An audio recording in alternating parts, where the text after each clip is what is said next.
চলে গেলে আপনার সম্ভাবনা বৃদ্ধি পায়, তাহলে দূরে চলে যান। দূরে চলে যান সেই সকল ব্যক্তিদের থেকে যারা কথায় কথায় আপনাকে অপমান করেন, আপনার নিন্দা করেন, আপনাকে বাধা দেওয়ার চেষ্টা করেন, আপনাকে ছোট করেন।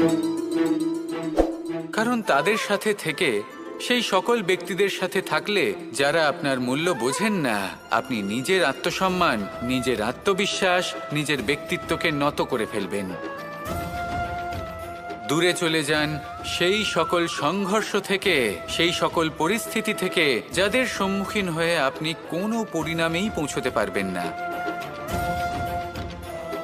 যদি আপনি এইভাবে যুদ্ধ বিমুখ হয়ে উঠতে পারেন, যদি এই প্রবৃত্তি আপনি নিজের মধ্যে জাগ্রত করতে পারেন, তাহলে আপনার সামনে সেই যুদ্ধ চলে আসবে যাতে বিজয় লাভ করে আপনি নিজের